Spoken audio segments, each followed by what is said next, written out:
अस्सलाम वालेकुम। इससे पहले की वीडियो में हमने सल्फ़र अमाइनो एसिड का टॉपिक स्टार्ट किया था। तो हमने क्या क्या पढ़ लिया था इसमें। हमने मेटाबॉलिज्म ऑफ मिथ्योनिन को हमने कवर कर लिया था। आज की वीडियो में, इसके सेकंड पार्ट की वीडियो में हम synthesis of cysteine, synthesis of cysteine करेंगे, उसके बाद डिग्रेडेशन ऑफ सिस्टीन करेंगे। तो थोड़ा बहुत उसको रिवाइज कर लेते हैं कि हमने पढ़ा था कि मिथ्योनिन के फंक्शंस को, कि यहाँ पे हमारे पास ये ट्रांसमेथाइलेशन के प्रोसेस में काम करता है, सिस्टीन की फॉर्मेशन करता है, पॉलीअमाइंस की ग्लूकोजेनिक कीटो।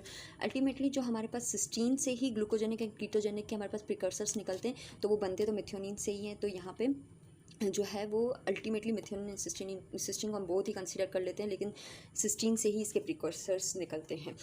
और जो मिथ्योनिन का यहाँ पे एक इम्पॉर्टेंट फंक्शन ये भी है, जो मैं लिखना भूल गई थी, कि यहाँ पे जो है ये मिथ्योनिन जो है वो इनिशिएशन करवाता है हमारे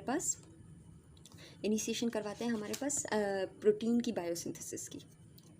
अगर प्रीवियस क्लासेस का याद हो तो हमने पढ़ा था कि यहाँ पे हमारे पास जो है वो स्टार्ट कोडोन, स्टॉप कोडोन, जो हमने ट्रांसक्रिप्शन एंड ट्रांसलेशन के प्रोसेस में पढ़ा था, तो हमारे पास जो स्टार्ट कोडोन होता है वही हमारे पास मिथ्योनिन होता है। तो ये इसका एक इंपॉर्टेंट फंक्शन है यहाँ पे। तो बढ़ते हैं नेक्स्ट उसकी तरफ, जो है कि हमारे पास सिंथेसिस ऑफ सिस्टीन। तो हमने पढ़ लिया था कि हमारे पास यहाँ से मिथ्योनिन से क्या आया, हमारे पास आ गया हमारे पास होमोसिस्टीन आ गया। मैंने बताया था कि होमोसिस्टीन के दो फेज होते हैं, एक तरफ वो दोबारा मिथ्योनिन बनाता है और दूसरी तरफ वो सिस्टीन की फॉर्मेशन करता है। अब सिस्टीन की फॉर्मेशन कैसे करेगा, यहाँ पे एक एंजाइम यूज़ होगा जिसको हम कहते हैं सिस्टाथायोनाइन बी सिंथेस। सिस्टाथायोनाइन बीटा सिंथेस कह लो आप। तो ये जो है वो पीएलपी डिपेंडेंट होता है। अब ये क्या करता है, ये हमारे पास होमोसिस्टीन को कन्वर्ट कर देता है सिस्टाथायोनाइन में। अब ये ऐसे ही कन्वर्ट नहीं करेगा, ये जो होमोसिस्टीन है ये कंडेंस होगा हमारे पास सिराइन के साथ और फिर ये कन्वर्ट होगा सिस्टाथायोनाइन में। जो ये सिस्टाथायोनाइन में कन्वर्ट होगा तो ये जो सिराइन है ये इसका रेस्ट ऑफ द मॉलिक्यूल दे रहा है, जबकि होमोसिस्टीन से सिर्फ क्या आ रहा है, इसका सल्फर ग्रुप ट्रांसफ़र हो रहा है। अब ये सिस्टाथायोनाइन हमारे पास कन्वर्ट होगा इसमें, ये हमारे पास दो मॉलिक्यूल में कन्वर्ट होगा। एक तरफ ये हमें देगा सिस्टीन देगा और एक तरफ हमें देगा ये होमोसिराइन। जो ये सिस्टीन में यहाँ पे जो एंजाइम यूज़ होगा वो होगा सिस्टाथायोनाइनेस।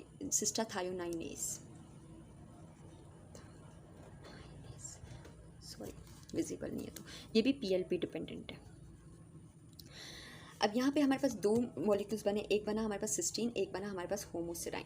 अब सिस्टीन से हमने पढ़ लिया कि यहाँ पे हमारे पास जो सल्फ़र ग्रुप आया है, जो वो हमारे पास आया है होमोसिस्टीन से, और हमारे पास जो रेस्ट ऑफ मॉलिक्यूल आया है वो हमारे पास आया है सिराइन से।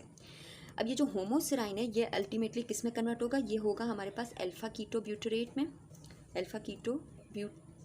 में, और फिर अल्फ़ा कीटो ब्यूटाराइट हमारे पास बहुत सारे स्टेप्स होंगे और फिर वो हमारे पास कन्वर्ट होगा दो में। लास्ट प्रोडक्ट इज सक्सीनाइल कोए। आप स्पेलिंग देख लीजिएगा, थोड़ी बहुत स्पेलिंग की मिस्टेक्स होगी। सक्सीनाइल कोए, और एक तरफ हमारे पास बनेगा अल्फ़ा अमाइनो ब्यूटाइरेट। अब ये जो अल्फ़ा अमाइनो ब्यूटाइरेट है ये यूरिन में एक्सक्रीट हो जाएगा, और ये जो सक्सीनाइल कोए है वो अल्टीमेटली टीसीए साइकिल में चला जाएगा। ठीक है, यहाँ पे ये हो गया हमारे पास। अब हमारे पास जो है हम देख लेते हैं साइड पे सिस्टाइन में कैसे कन्वर्ट होता है और सिस्टाइन सिस्टीन में कैसे कन्वर्ट होता है। तो बेसिकली हमारे पास जो सिस्टाइन है वो हमारे पास यहाँ पे रिडक्शन होगी सिस्टाइन की और वो कन्वर्ट हो जाएगा सिस्टीन में। तो यहाँ पे जो एंजाइम यूज़ होगा जिसको हम कहते हैं सिस्टाइन रिडक्टेस, और अगर ये इंटर कन्वर्टेबल है तो हमारे पास जो सिस्टाइन में होगा तो बेसिकली ये रिड्यूस फॉर्म में होगा, तो ये ऑक्सीडाइज्ड होकर सिस्टाइन में कन्वर्ट हो जाएगा। और यहाँ पे जो हमारे पास कोएंजाइम्स यूज़ होंगे वो NAD यूज़ होगा। अब हमारे पास जो सिस्टीन की डिग्रेडेशन पे आते हैं, सिस्टीन की डिग्रेडेशन में हमारे पास जो है वो बहुत सारे जो हमने अल्टीमेटली हमें क्या बनाना था, हमारा थर्ड जो था मेटाबॉलिज्म ऑफ मिथ्योनिन में इसकी स्पेशलाइज्ड प्रोडक्ट बनानी थी, उसको हम देख लेते हैं। सिस्टीन जो है वो 3 पाथवे लेगा। ठीक है, एक तरफ होगी डी कार्बोक्सिलेशन और एक तरफ होगी इसकी ऑक्सीडेशन, जिसमें देखते हैं आगे, एक तरफ होगी सल्फर ग्रुप की रिमूव करेंगे। ठीक है, अब हमारे पास जो है डी कार्बोक्सिलेशन होगी तो उससे हमारे पास क्या बनेगा, मिरकैप्टो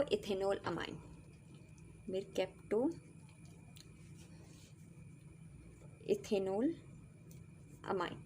अब मिरकेप्टोएथेनोलामाइन से बहुत सारे प्रोसेस हो गए, वो सारे प्रोसेस याद करने की ज़रूरत नहीं है, लेकिन लास्ट प्रोडक्ट इस कोएंजाइम ए बनाएगा, और किस विटामिन से बनाएगा? पेंटोथेनेट से। ये इंपॉर्टेंट है वाइवा पॉइंट ऑफ व्यू से। पेंटोथेनेट, सॉरी इसको यहाँ लिख देती हूँ।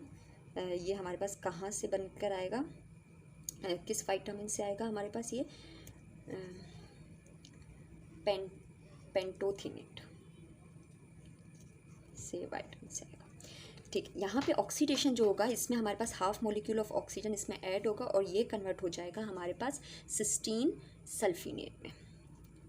सिस्टीन सल्फिनेट में। अब इसके भी आगे प्रोसेस, इसके भी आगे 2 फेज हैं, इसको आगे देख लेते हैं। और एक तरफ ये कन्वर्ट होगा, इसमें से सल्फर ग्रुप रिमूव होगा बाय द एंजाइम डाइसल्फाइहाइड्रेस।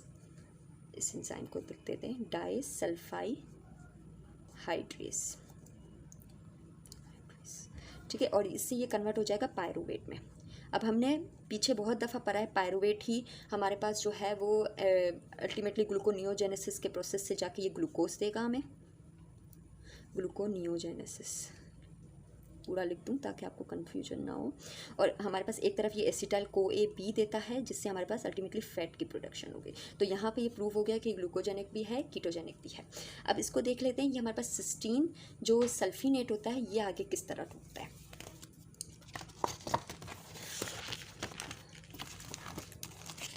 अब जो यहाँ पे हमारे पास सिस्टीन सल्फिनेट है, जो हमारे पास है सिस्टीन सल्फिनेट, ये हमारे पास 2 पाथवे से जाता है।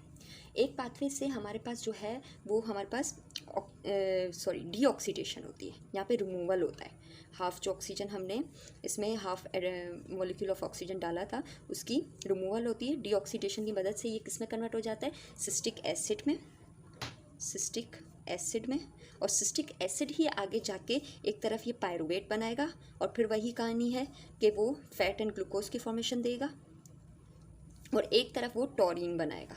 ये जो टॉरिन बना है, ये अल्टीमेटली जाके बाइल सॉल्ट्स की कॉन्जुगेशन करेगा। बाइल सॉल्ट्स की कॉन्जुगेशन करेगा। और दूसरी तरफ जो है वो हमारे पास एक एंजाइम होता है जिसको हम कहते हैं डाइसल्फाइनेस। डाइसल्फाइनेस, इसकी मदद से ये एलेनाइन को रिमूव करेगा।